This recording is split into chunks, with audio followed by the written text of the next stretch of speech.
Y justamente le acabas de dar al clavo, ¿no? En este caso, la inteligencia artificial, si todo el tiempo se ocupara para fines lícitos, pues no había ningún problema. El tema es que se está ocupando 50% para temas lícitos y 50% para llevar a cabo fraudes, temas de terrorismo, temas de contraterrorismo. El inicio de la guerra entre Irán e Israel o Israel e Irán, para no mencionarlos por nombre, no tener favoritismos, y ser muy neutrales en ese aspecto, es una guerra totalmente asimétrica, totalmente tecnológica, totalmente satelital, totalmente inteligencia artificial, donde el ejército de Israel demuestra su superioridad y eso le permite no tener que enviar tropas al terreno en Irán. Tecnología, estrategia, decisión y transformación. Bienvenidos a Conexión Empresarial. Este episodio es presentado por Nefos IT, el aliado estratégico para líderes de tecnología que buscan acelerar la transformación digital de su organización. Con Nefos IT puedes modernizar tu infraestructura tecnológica con soluciones en la nube, virtualización, ciberseguridad y planes de recuperación ante desastres. Si tu reto es escalar, proteger y optimizar tu operación, con Nefos IT diseña soluciones personalizadas que combinan flexibilidad, eficiencia y confianza. Transforma tu empresa con Nefos IT. Visita la web nefosit.com y transforma tus operaciones con tecnología. Hola, ¿qué tal? Un saludo a todos. Estamos aquí en Conexión Empresarial. Mi nombre es Alfredo Pérez y está con nosotros un gran amigo, abogado. Híjole, no sabría cómo describirte sin fallar en toda la descripción, pero la verdad es que para mí es un honor que estés con nosotros platicando y un tema muy importante que es cómo la globalización y la geopolítica afecta a los negocios, pero por supuesto cómo afecta a la parte de tecnología, que es lo que nosotros hacemos, ¿no? Entonces, si gustas presentarte, abogado, ¿quién más que lo pueda hacer mejor que tú? Hombre, bueno, antes que nada, Alfredo, es un gusto, es un honor y sobre todo una gran satisfacción personal y profesional ser contemplado por ti para que me invites a este podcast y sobre todo para darle material enriquecedor a tus clientes y que sepan qué es lo que está haciendo Nefos, ¿no? Justamente que es una parte súper importante y también pues pertenecer a tu equipo y tu grupo de confianza para mí también es elemental. Rápidamente, soy abogado con más de 24 años de experiencia. Empezamos en el rubro familiar, civil en la Ciudad de México y hemos venido creciendo en el ámbito de la cuestión corporativa, la cuestión empresarial. Somos unos, yo lo llamo así, somos unos adictos a la geopolítica. Sí. Tenemos unos estudios ahí en el extranjero en el sentido de tema de diplomacia, protocolo, temas de seguridad y evidentemente pues esa coyuntura desde el punto de vista internacional nos ha traído muchos beneficios porque hemos logrado llegar a ciertos puntos como un diferenciador de una firma que no solamente da consultoría legal preventiva, sino que a su vez también da consultoría geopolítica, ¿no? Que es una cuestión que yo todo el mundo le explico a mucha gente. Hoy las 500 empresas del Fortune en Estados Unidos, esas 500 empresas reciben asesoría geopolítica de principales firmas de análisis, de prospectiva, de perspectiva y sobre todo de a futuros en el tema geopolítico que les permite tomar más y mejores decisiones. Entonces nosotros hemos tratado de incursionar en ese nicho de mercado. En México no es tan fácil porque México no produce tanto ámbito en el tema de seguridad prospectiva, pero bueno, aquí estamos. Yo así lo digo, ¿no? Yo soy un amateur del tema geopolítico, me fascina, me encanta y estamos para servirte. Sí, y entiendo que ustedes lo que hacen es digámoslo de esta manera, un onboarding de las empresas que quieren empezar a trabajar en México. Es correcto. Y tú los asesoras con toda esta parte legal de cómo establecerse en México, qué tengas que hacer y además pues, la localidad, ¿no? De que tú sabes a quién tocar la puerta, cómo tocar la puerta, sí, cómo pedir las cosas, cómo hacer que las cosas sucedan, que a lo mejor para otras idiosincrasias o otras personas que vienen de otros países, la forma en cómo se hacen las cosas en México y Latinoamérica es demasiado disruptivo, ¿no? Totalmente. Y pueden decir, sí. ¿Cómo es posible que esto sucede así? Bueno, sí, claro. Esto es México, bienvenido, ¿no? O sea, no, totalmente. Muchos le llaman el famoso soft landing, ¿no? Que es Soft justamente landing. como que esa incursión, te vuelves no solamente un abogado, sino un representante de esa empresa y un embajador, porque tienes que empezar a abrir puertas a esa misma empresa con proveeduría, con gobierno, con municipios, con gobierno federal, con CFE muchas veces. Muchas tenemos que tocar las puertas de consulados, embajadas, y es justamente esa trayectoria que es la que nos permite. Hay veces funciona, hay veces que no, hay veces que hay que hacerlo a la mexicana, ¿no? Que evidentemente Claro, tienes que irte incluso hasta recursos legales o evidentemente casi hacerlo y después regularizarlo con la finalidad de que puedas empezar a operar, que es lo que hemos venido entendiendo a lo largo de estos más de 20 años de experiencia, porque pues tú cuando inicias como abogado, pues casi es, si no, no haces lo que dice específicamente la ley, la ley de la tabla, pues, pero ¿qué pasa? Que se piden negocios, se piden transacciones, se piden claro, momentos, tiempos, y cuando estamos con empresarios de tu talla, que evidentemente saben en lo que es la alta dirección de empresa, pues también tenemos que entender justamente que los timings de temas legales no son los del tema del negocio, ¿no? claro. Entonces es esa adaptación, esa simbiosis y sobre todo enriquecerlos, porque lejos, antes cuando yo era estudiante o cuando era un principiante, el abogado dictaba todas las cuestiones de una empresa. Ahora es al revés, ahora el tema fiscal, contable y legal es el tercer término, ¿no? Claro, Entonces tenemos que estar en sintonía, es una multidisciplinaridad que tenemos que hacer con otras y converger con otras pues, actos regulatorios y sobre todo con otros profesionistas que le dan y le aportan mucho a la empresa, ¿no? Entonces el tema financiero, el tema de estar con proyecciones financieras, algo que nos ha permitido también tener un poquito de roce internacional es ese, ¿no? Que una empresa nacional o transnacional trae una proyección financiera, pero no la revisa a la luz de lo que va a pasar en México en los próximos 4 o 5 años. claro, Nosotros ya estamos elaborando estudios quién puede ser el próximo presidente o los próximos candidatos a la presidencia de México en claro. 2030. Lo venimos armando desde justamente creo que hace un año que empezamos a hacer ciertas pláticas Sí, ya juntos. habíamos platicado de ese tema, Sí, ¿no? ¿no? ¿Qué iba a pasar? ¿Cuáles eran los ¿Cuáles son los escenarios escenarios, posibles? no? El tema de muchos empresarios que en un momento dado tienen esa inadversión a un régimen como en el que actualmente podemos encontrarnos viviendo y que está gobernando, pero tampoco es para siempre y evidentemente puede haber ciertos cambios que pueden ser benéficos para México. Y lo más importante es que gobiernos van, gobiernos vienen, pero la posición estratégica de México, bioceánica, al lado de Estados Unidos, compartiendo 3.199 kilómetros de frontera con ellos y sobre todo la trascendencia de la seguridad nacional y regional con Estados Unidos y Canadá, pues evidentemente nos da un margen tanto para el tema de nearshoring, para el tema de mercado, para el tema de apertura comercial, para el tema de expansión de negocio y Claro. sobre todo pues para hacer un intercambio y una balanza comercial con Estados Unidos aprovechando la coyuntura con China, justamente. Claro. Oye, y por cierto, ahorita pusiste varios temas que me gustaría revisar. Tocaste el tema de CFE.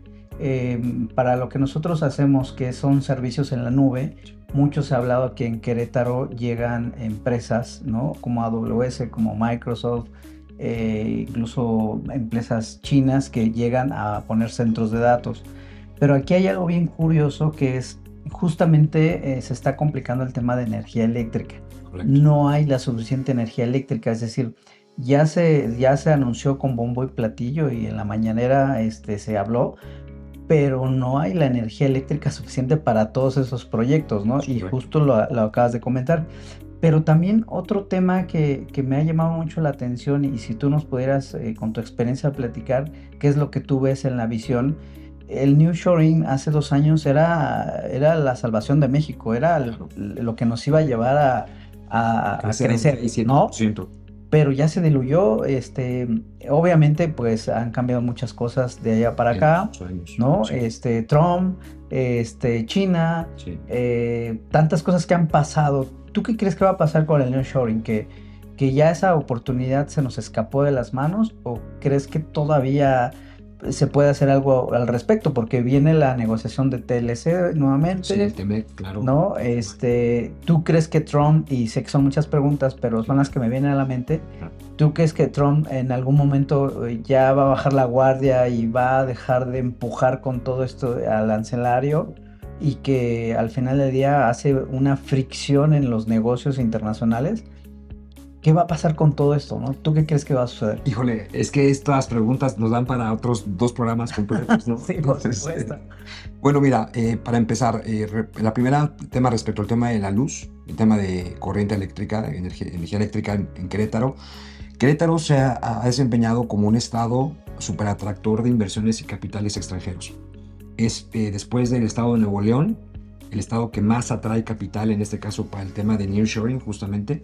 Se ha trabajado muy bien, en este caso, en muchos sectores, el tema de la seguridad, el tema de la conectividad, el tema de la estratégica posición de Querétaro. O sea, se ha hecho muchas ferias internacionales en las cuales el estado de Querétaro está inmerso y es muy bueno atrayendo el capital, pero en lo que hemos fallado, y digo hemos porque pues al final del día, si el gobierno le va mal, a ti te va mal como ciudadano, ¿no?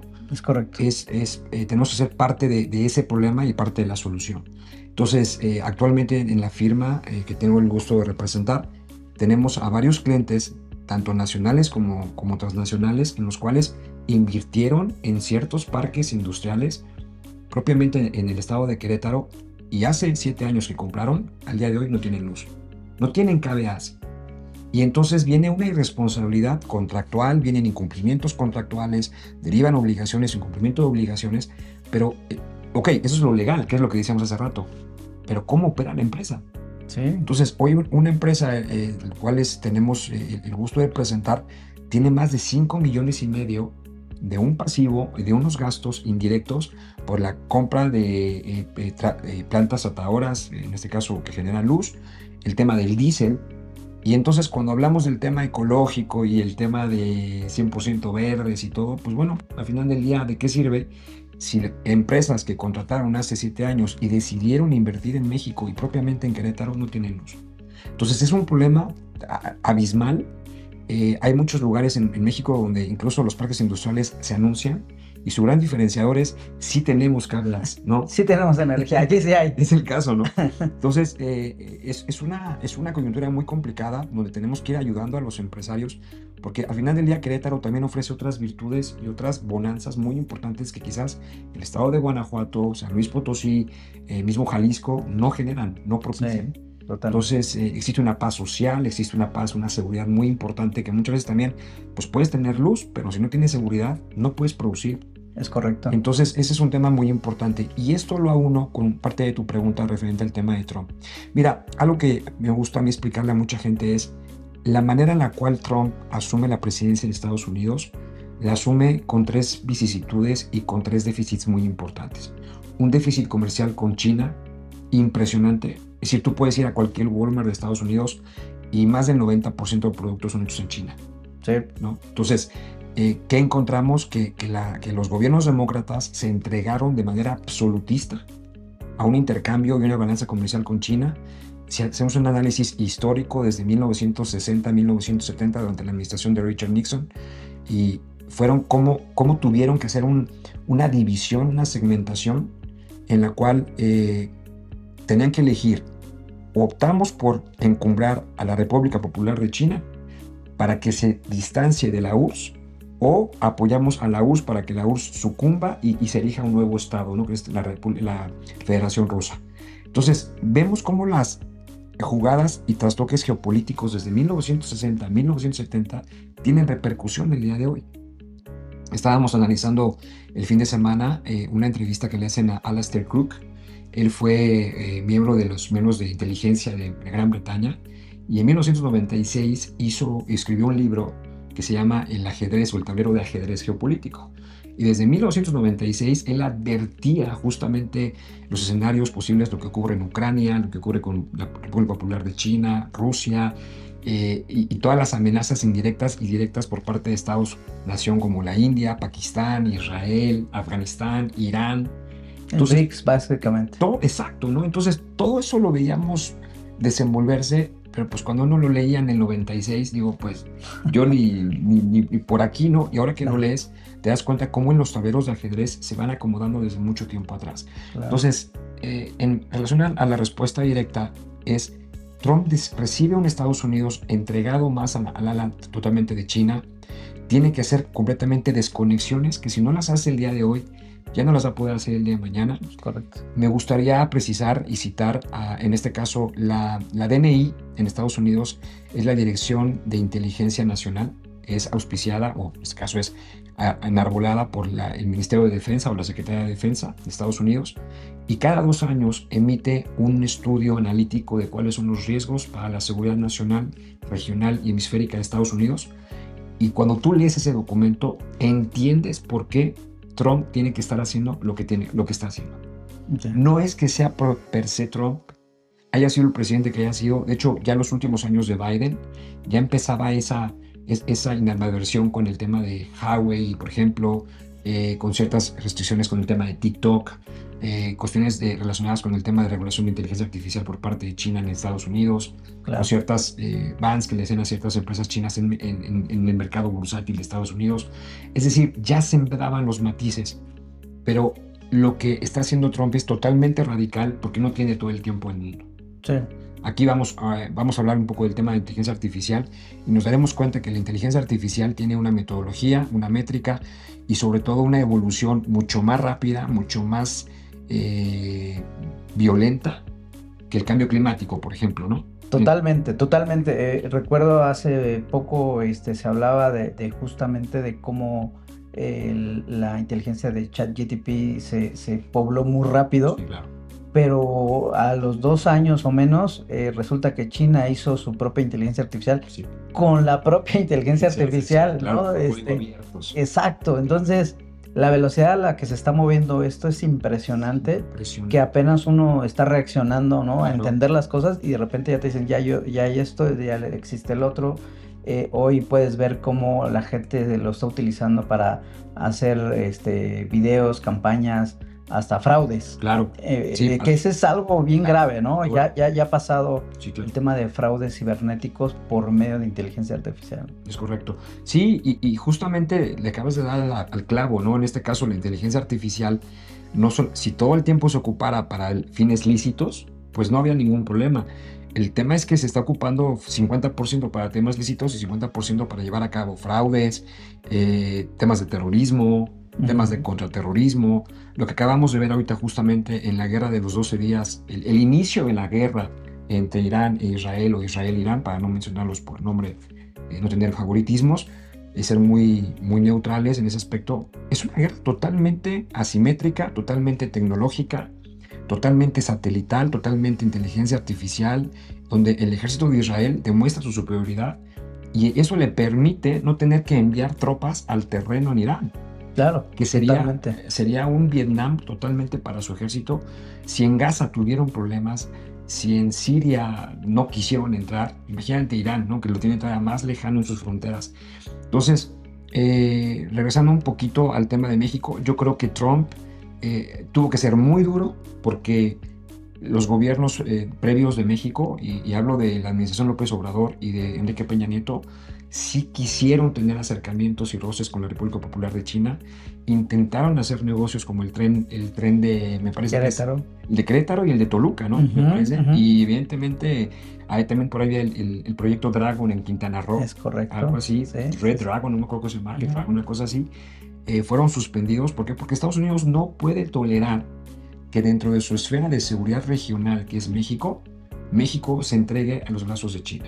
No es posible. No, pues ese es dicen que somos el patio trasero de Estados Unidos, ¿no? Y BYD también ya lo dijo, no, de momento ya no voy a invertir, hasta que se acomoden las fichas del tablero. Totalmente, no hay manera. Yo veo que hay muchos reporteros o muchos analistas mexicanos que dicen que México debe estar tocando las puertas de los BRICS.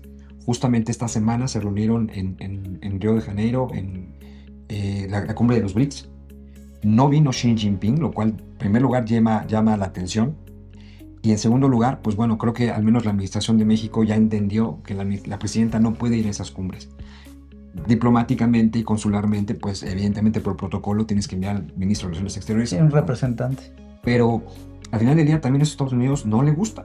¿Por qué? Porque hoy por hoy Brasil está entregado a China, Colombia está entregado a China, Bolivia está entregado a China, parte de Argentina estaba siendo entregada a China, por eso viene el tema de Milei, y evidentemente hace un reconfigure completo y vuelta de timón y va para Inglaterra, para Estados Unidos, en su tema de su seguridad, no solamente atlántica, sino también con el tema hacia la Antártida, ¿no? Claro. Entonces, como empezamos a hablar de muchos temas y todo está hiperconectado. todo va completamente. Pareciera ser que no tiene nada que ver una cosa con la otra. Y todo está hiperconectado. Entonces, yo quiero ser positivo, también ser realistas, en el sentido de que Trump tampoco puede amancillar a México al máximo. Me parece que es inverosímil. Tienen un frente abierto en Ucrania, en el tema de Occidente. Tienen un frente abierto en Taiwán, con la República Popular de China. Tienen un frente muy, muy complicado, que me parece que es un punto que tenemos que tener muy analizado, Pakistán e India. Son jugadores que hoy por hoy, tanto en el tema tecnológico, en el tema geopolítico, en el tema territorial, en el tema regional y sobre todo su relación estricta con Medio Oriente, tienen un gran impacto en la toma de decisiones. Entonces, yo creo que Trump está aplicando lo que dice en su libro y me parece que lo debemos leer. O sea, va a ser muy duro, dice la negociación, bajo políticas muy duras de negociación, pero tampoco para socavar al aliado que es México. En México tienen el principal socio comercial, superamos a China, tienen una cantidad de fronteras, tenemos más de 14 puentes internacionales con ellos, compartimos una increíble, lo acaba de decir el embajador Ronald Johnson, ¿no? Somos familia, existe un nexo familiar consanguíneo importantísimo. Hay más de 55 millones de habitantes mexicanos viviendo en Estados Unidos. Y actualmente México es de los países en los cuales los estadounidenses radican y vienen a vivir e invertir para tiempos de retiro. Entonces, la seguridad tiene que ser totalmente regional e integrada. Desgraciadamente, por cuestiones de gobierno, por cuestiones de ciertos favoritismos y partidos políticos, se aleja. Pero cuando vemos los temas de fondo, por ejemplo, la Secretaría de Defensa de Estados Unidos sí enfoca a México como un país que tiene terroristas, que tiene temas de narcotráfico, el tema de fentanilo, pero no deja de observar el tema comercial y no deja de observar que México, al final del día, México no está yendo va contrario senso a lo que hace Colombia, que hoy Colombia está completamente entregada a China. Y lo que pasa es que se les olvida que Colombia en los 80 hubiese sucumbido si no hubiese sido por el apoyo de Estados Unidos. Y hoy hay más de 8 bases militares que circundan completamente Colombia y que le dan seguridad hemisférica y periférica a lo que es Colombia, Venezuela, el Canal de Panamá y la parte sur, esta parte del territorio. Luego, entonces, imagínate cómo lo ve Estados Unidos. Es decir, de pronto es, yo te di seguridad, yo te brindé apoyo. Y la otra que a mí me gustaría hacer hincapié con el tema de Trump, para que pudiéramos finalizar esa parte ahí, con tus preguntas súper interesantes. México es la economía número 12 a nivel mundial. Y el plan México que emitió el gobierno de Claudia Sheinbaum va muy enfocado con unas cuestiones de carácter regulatorio y comercial que Estados Unidos planteó hace más de 4 años en un plan en el cual ellos quieren recuperar parte del hemisferio continental de América Latina. Entonces ellos lo que dicen es, México tiene que subir 2 puntos, tiene que ser de la economía 12 a la 10. Y la mejor manera de hacerlo pues es justamente a través de comercio, esta regulación, esto que se viene, esta regulación del TEMEC, es importantísima. Sí, va a ser es la panacea y muchos analistas geopolitólogos a nivel mundial lo reconocen y dicen que es el mejor tratado comercial que puede tener Estados Unidos y lo tiene con México. Y digo, tú sabes más del tema, pero hasta donde yo sé es realmente el único tratado que ha funcionado, o sea, que realmente cumple con esa función de generar negocios y que permita ese libre mercado, ¿no? Creo que es el único que funciona. Hay muchos tratados con México, claro, pero no todos no están funcionando. No funcionan y evidentemente los ideólogos, los que proyectaron esto, porque pues no es Trump al final del día, ¿no? Esto es más profundo que Trump. Sí, por supuesto. Él solamente es el mensajero. Exacto. Entonces, y es lo que hemos intentado decir a través de las pláticas y las conferencias que damos, y sobre todo las consultorías privadas, es decir, los presidentes sí toman decisiones, pero van en base a funciones de los cuales fueron electos. Por supuesto. Y muchas veces ni siquiera son electos por evidentemente el tema del voto popular, sino cuáles son las cúpulas de poder que los llevan a establecer ese tipo de planteamientos. Y yo algo que me gustaría hacer mucho hincapié en este podcast y sobre todo contigo, Alfredo, que tú te dedicas al tema de tecnología, es las cartas de Estados Unidos están diametralmente opuestas a la República Popular de China. Entonces, todo lo que nos podamos alejar de ellos es benéfico tanto para el tema de una economía regional, local, municipal, como para un tema de carácter y un contexto geopolítico en el cual México no se puede ver inmerso en medio de un problema entre 2 potencias tan grandes como lo son. Si viene siendo cierto, ellos traen un problema no solamente de índole comercial, militar, naval, industrial, tecnológico, satelital, aeroespacial, tierras raras, minería. No podemos quedarnos en medio, ¿no? Es decir, por ahí se decía un principio, ¿no? Los que se quedan en medio siempre pierden ambas cosas. Claro. No nos puede pasar. Debemos entender que la geografía, lo decía Porfirio Díaz, ¿no? Tan lejos de Dios y tan cerca de Estados Unidos. Yo, en el plano personal, profesional, hemos visto cómo empresas chinas vienen a México y lo que menos les preocupa es el tema regulatorio. No les preocupa el tema de propiedad intelectual, derechos de autor, contratos, derecho preventivo, adaptarse a una, pues si viene siendo una mexicanidad, pero también con leyes en la Constitución.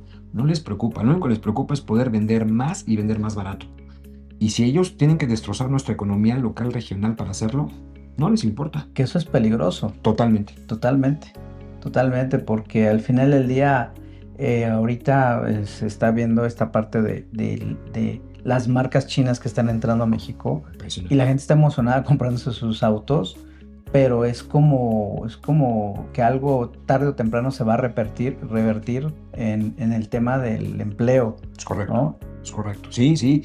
Es justamente, por ejemplo, algo que advertimos mucho a los empresarios es, miren, en marcas japonesas como Toyota, Honda, Mitsubishi, se producen en México. Es correcto. Tenemos armadoras en México, en Guanajuato, en San Luis Potosí, bueno, Ford, Chevrolet. Tenemos muchas marcas que se producen en México y evidentemente generan empleo directo, reinversión de capitales en México. Pues. Y generan, porque no solamente es la empresa, sino es todos el cúmulo de empresas anidadas alrededor que son proveedores. Cuando tú ves un coche chino circular en México, tienes que entender dos cosas.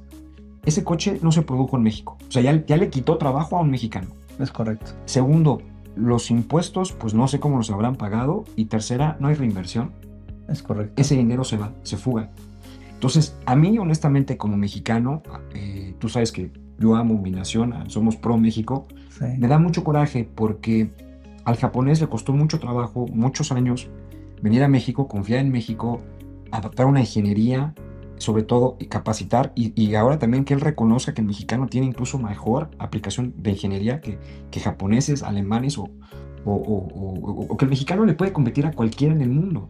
No. Y, por ejemplo, empresas o comunidades o industrias como la alemana, la japonesa, se han jugado todo con México y aquí están, aquí producen, aquí están creciendo, y que ciertamente por el gobierno les abre la puerta ahora a China, no obstante el problema coyuntural con Estados Unidos que nos genera, sino ahora incluso atenta contra el trabajo, atenta contra la producción y atenta contra empresas que sí han invertido en México y siguen reinvirtiendo año por año. Por supuesto. Entonces, a mí sí, honestamente, eso me da mucho, pues, quizás no deba decirlo, pero es un coraje porque dices, no es correcto, no es justo, no es legal. Claro. Y peor aún, nos pone en una difícil coyuntura con Estados Unidos. Claro. Sí, por supuesto, creo que es algo que nos debe preocupar a todos, tanto empresarios, sociedad, al gobierno, por supuesto. Claro.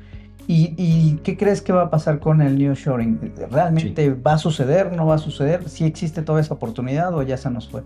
Mira, a mí cuando hablamos de nearshoring me gusta mucho citar a las convenciones anuales de la Asociación de Bancos de México. Les hemos venido siguiendo mucho porque, pues, ¿quién mejor para hablarte del tema de inversiones y créditos que los propios banqueros? Sí. Entonces, en esta última sesión que fue en Nayarit, lo que decían los banqueros es, mira, si viene siendo cierto el nearshoring se ha venido dando desde incluso la firma del Tratado de Libre Comercio, lo cierto es que hay momentos en los cuales se acelera y los momentos en los cuales se desacelera. Entonces, aquí viene, y aquí le ponemos el matiz geopolítico. ¿Cuándo se va a acelerar? Pues se aceleró después del tema del COVID, después del 2020, cuando vimos esa interrupción de cadenas de suministro que ponen en flagrancia la gran codependencia que tiene Estados Unidos con China. Por supuesto. Y evidentemente aceleró, ¿por qué? Pues porque se dio cuenta Estados Unidos que no podía depender de su sistema de salud, su sistema agrícola, su sistema todo. Entonces, esos son momentos en los cuales el gobierno mexicano tiene que parar las antenas y tratar de ver qué es lo que más puede atraer el capital. Segundo, el segundo momento es ahorita justamente. Trump trae una política que al menos va a durar 4 años, no sabemos si se va a reelegir, Cuando hablamos de temas de seguridad, pues bueno, supimos que Trump tuvo más de 3 atentados durante su campaña, entonces también no podemos hacer como que escenarios de que Trump va a acabar completamente. Puede ser por cuestiones de salud o por cuestiones de carácter político, que incluso no se quede el vicepresidente. Pero en un plano normal es que en los próximos 4 años Estados Unidos va a seguir destrabando sus cuestiones en Asia para traerlas, acercarlas a México. Y otra cosa es que para que el nearshoring, hay 2 obstáculos del tema del nearshoring, y tú ya hablaste de uno, que es el tema de la luz, la energía eléctrica. O sea, sí, tenemos una cercanía con Estados Unidos, pero pues si no hay energía eléctrica, ¿cómo produces? Y la otra, que me parece que también es igual de importante, es el tema del crédito. No se está dando crédito. O sea, hay empresas que nos han tocado las puertas y nos dicen, oye, yo tengo mucho crédito en Alemania, tengo mucho crédito en Japón, pero no tengo crédito en México, no existo en México. Bueno, pues los bancos le dicen, pues tienes que formarte unos 4 o 5 años para hacer historial crediticio y te doy crédito. Sí. Eso no puede ser. Eso no puede ser. Y los bancos le prestan a quien no lo necesita. Exactamente. Entonces, es algo que ellos tienen completamente en el radar. Ahorita justamente, por ejemplo, lo que estamos viendo con Cibanco, con Intercambio, con Vector, Casa de Bolsa, es un mensaje bien claro, porque estos bancos algo hicieron en plataformas digitales que están completamente fuera del sistema exógeno de Estados Unidos, y entonces viene la reprimenda, ¿no? Es decir, los asocian con temas de narcotráfico, lavado de capitales, blanqueo de capitales, cuando hemos visto que hay bancos en Estados Unidos como Banco Bacovia, HSBC, el mismo HSBC, que tuvieron realmente imputaciones directas y fueron culpables, y no les culparon más que con HSBC creo que lo castigaron con 1 mes de sus ganancias anuales. Sí, pues, me acuerdo del tema. Realmente no es... Hay videos en YouTube muy buenos respecto a eso. Entonces, ahí, insisto, otra vez el mismo consejo es ese, ¿no? Es, abre el capital, trata de entender qué empresas sí están produciendo, qué vienen a generar, cuántos empleos directos e indirectos generan, y sobre todo darles las mayores facilidades, no solamente gubernamentales, sino incluso en el tema de iniciativa privada. Hay muchos gobiernos estatales que les dan, dicen, no te preocupes, los próximos 5 años de impuestos no te preocupes. Bueno, si van a generar X cantidad de empleos y van a ser regulados y quizás valga la pena, pero también hay que entender hasta dónde hay que dar esas facilidades, y muchas veces esas no son las mayores facilidades que un empresario busca. Sí. Entonces lo que él necesita es logística, lo que él necesita es abatimiento de fronteras en el tema de la seguridad completa. Que eso claro, está terrible, claro. La seguridad no está garantizada. Claro. Entonces el nearshoring yo no creo que esté muerto, por el contrario es por momentos, nada más que en estos momentos se tiene que abrir, y es cuando tenemos que aprovechar al máximo. De pronto disminuye y obviamente hay que calibrar, recalibrar y volver a atacar. Pero digamos que está teniendo una meseta el tema de nearshoring para muy buena analogía, reconfigurarse, claro, ¿no? Y ver qué sucede en el escenario político. Hay muchos cambios, sí, y eso va a hacer que se retomen los temas, ¿no? Totalmente. Y tú como empresario en el tema tecnológico, evidentemente tus áreas de oportunidad son en la medida y relación en la cual Estados Unidos vaya rompiendo ciertos lazos técnicos y tecnológicos con China, ¿no? Entonces, es como es importantísimo estar viendo lo que está pasando entre Estados Unidos y China. Y si quieres, después compartimos con tu auditorio esos documentos clasificados por parte de Estados Unidos del gobierno, que los hace públicos, porque es la única manera de entender hacia dónde está viendo Estados Unidos. No es Trump, no son los republicanos, no son los WASP, es justamente el conglomerado militar tecnológico de Estados Unidos, que es el que realmente manda y arma completamente en Estados Unidos, ¿no? Entonces, es un tema bastante, ¿cómo te llamarlo? No solamente es interesante, es apasionante, sí, y aparte es interminable con todo lo que estamos viendo finalmente. Sí, no, y todo esto que acabamos de platicar cambia muy rápido, ¿no? Mañana salen nuevas cosas y suceden nuevas situaciones. Y para ir un poquito perfilando ya la conclusión de nuestra charla, sí, ¿tú qué crees que deberíamos de hacer los empresarios mexicanos para aprovechar esa oportunidad? Porque ya lo dijo Carlos Slim, lo que se necesita es la inversión. Se necesita no regalar dinero, sino hacer inversiones productivas en el país. Totalmente. Hablo de Pemex, hablo de CFE casualmente, ¿Y qué deberíamos de hacer los empresarios mexicanos para aprovechar esa oportunidad? Porque justamente eso es lo que hace un empresario. En lugar de ver problemas y decir, no, es que esto va a estar difícil, es que por culpa de ciertas personas no puedo crecer, no puedo desarrollar, más bien que lo veamos como una oportunidad. Y eso, ¿cómo podemos aprovechar los empresarios esas oportunidades para decir, cómo me preparo para subirme a esas oportunidades Sí, y aprovechar ese momentum? Porque al claro, final, como tú bien dijiste, en un momento el gobierno mexicano tiene que tomar una postura. claro, Y cuando esa postura la tome, seguramente van a haber oportunidades de negocio para todos. claro. Claro, mira, me parece que es una pregunta súper importante y nos las hacen muchos empresarios como tú, comprometidos con México, comprometidos con su empresa y con el futuro, que muchas veces es algo que el gobierno pareciese que brilla por su ausencia. No hay un tema tecnológico real. O sea, tú, en el plan México, tú lo ves y sí hablan de tema tecnológico, pero pareciese que es como, todavía tenemos 25 años para desarrollarlo, cuando hoy la inteligencia artificial te está pidiendo regulaciones desde hace más de 3 años, ¿no? Claro. Entonces no hay ese tiempo. Yo qué te diría, mira, algo que, por ejemplo, yo critico mucho a China por el tema de que no se regulan, que no les gusta el tema de propiedad intelectual, el tema contractual, sus relaciones no son tan éticas, pero algo que yo creo que a China hay que verla desde dos aristas. La arista de sus fronteras hacia afuera y de sus fronteras hacia adentro. Y algo que ha hecho muy bien China son proyectos quinquenales que los vienen haciendo milenariamente y les ha funcionado, y sobre todo su pensamiento del corto, mediano y largo plazo. Cuando ellos hablan del corto plazo, no hablan de 1 o 2 años, hablan de 5 años. Después, cuando hablan de mediano plazo, hablan de 20 o 30 años, y cuando hablan de largo plazo, hablan de 100 años. Entonces, en primer lugar, es una cultura milenaria. Segundo lugar, su trazo del tiempo es totalmente distinto al de Occidente. Tercero, ellos plantearon desde 1970, con ayuda de Estados Unidos, cómo iban a ir evolucionando como país y en qué se iban a enfocar. Y aquí hay dos puntos que me parece que México pudiese copiar o emular.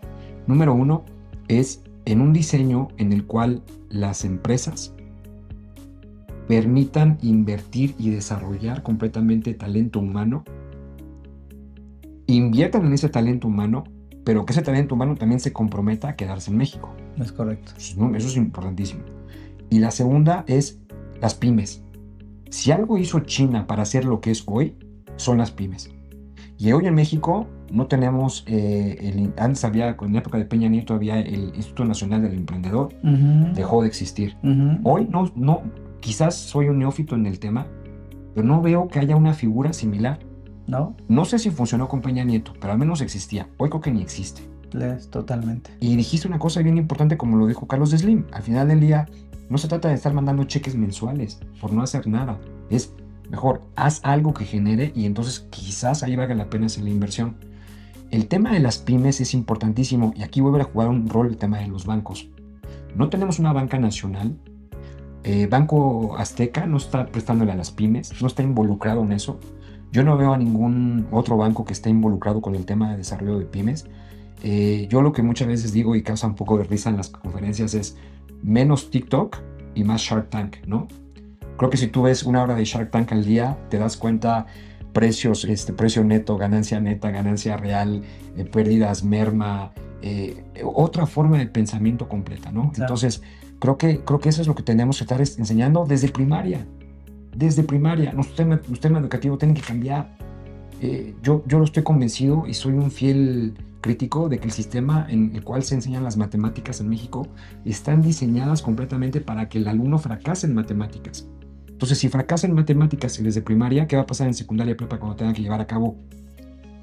Quizás tenía un gran interés y le gustaban, Claro. pero por el hecho de haber sido perdido en cosas que no tenían trascendencia, desconectan el tema matemático con el tema tecnológico. Y sabemos que tienen una gran correlación y coexistencia. Por supuesto. Y bueno, ese es el caso de China. Otro país que a mí me gusta seguir y sobre todo soy un gran admirador de ellos es la India. Hoy el gran competidor tecnológico de China no es Estados Unidos, es India. Es correcto.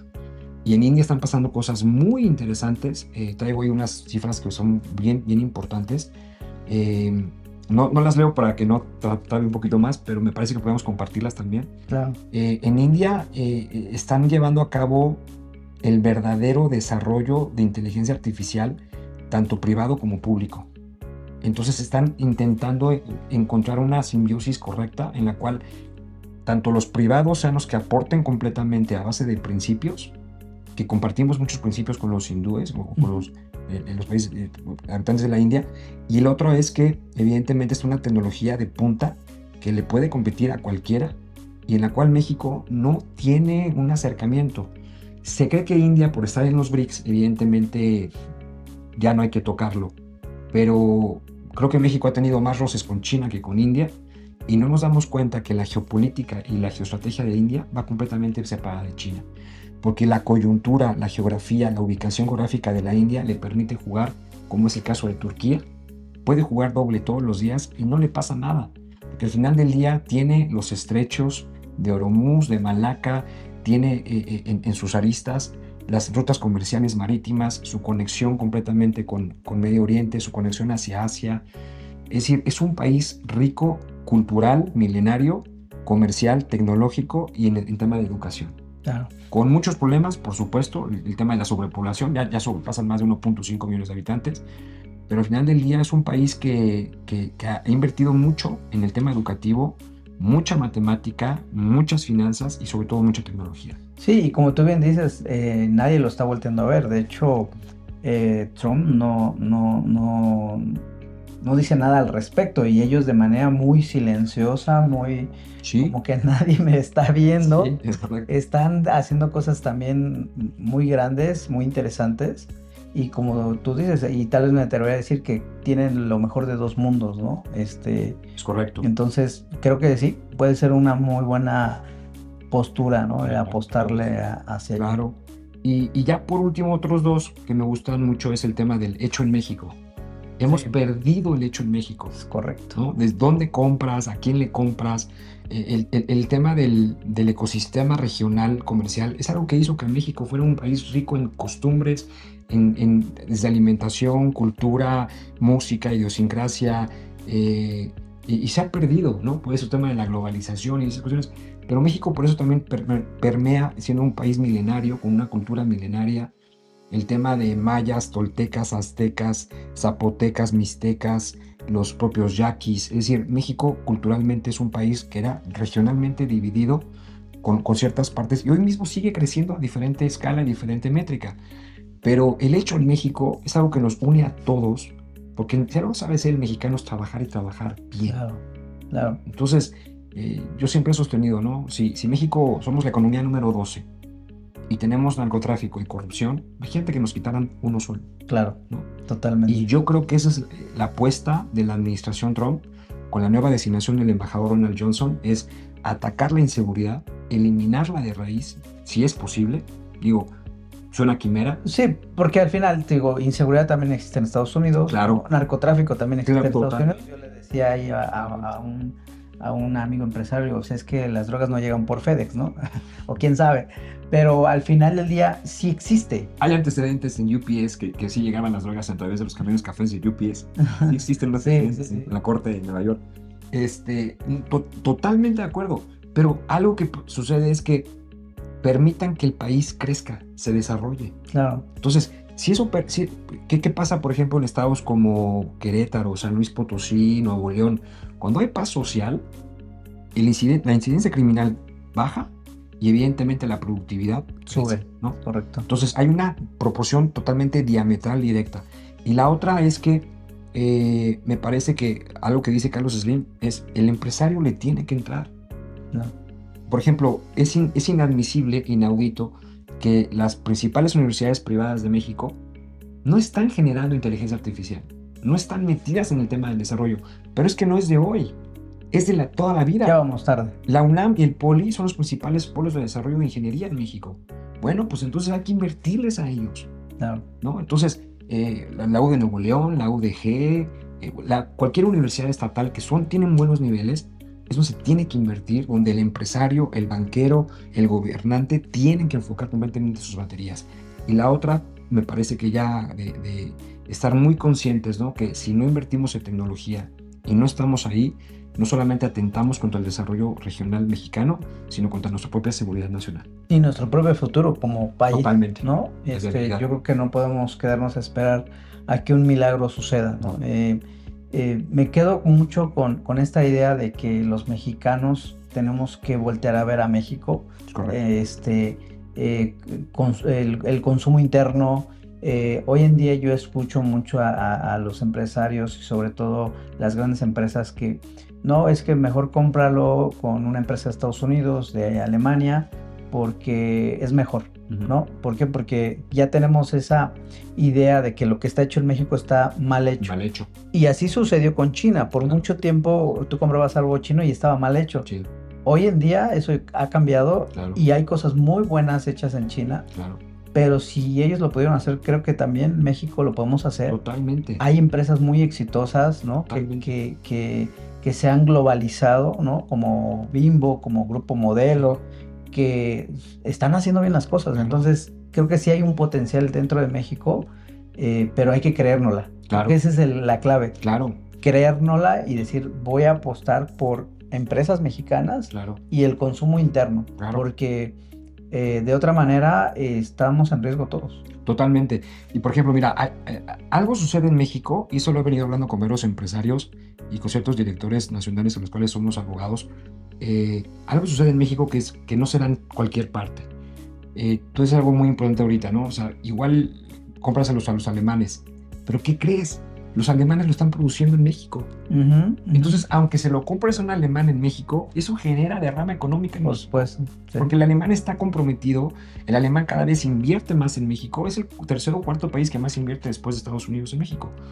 Lo mismo sucede con la comunidad italiana, lo mismo sucede con la comunidad libanesa. Es decir, México es un país donde se sigue pudiendo hacer riqueza y generando riqueza, y la reinversión de capitales es abismal. Entonces, algo que estamos entendiendo y leyendo con todo lo que está aconteciendo en Estados Unidos y China, y también la Federación Rusa, es que el intercambio comercial tenemos que hacerlo de manera concienzuda. ¿Dónde lo vas a comprar y por qué? Pero comprarle a un extranjero necesariamente no es malo, pero sabiendo que ese extranjero lo produce en México. Claro. Y luego, ahora trastoca el tema del Temec, porque si se produce en México y lo metes completamente o lo introduces a ese tubo, que es el famoso Temec, pues puede estar libre de aranceles y puedes tener mayores beneficios aduanales y temas de fiscal. Entonces, creo que debemos entender por dónde va, hacia dónde va esa dirección que lleva Estados Unidos, y pues si viene siendo cierto, también no podemos estar supeditados todo el tema de Estados Unidos. Hay aliados de Estados Unidos que también son nuestros aliados, es el caso de India, Japón, Corea del Sur, Alemania.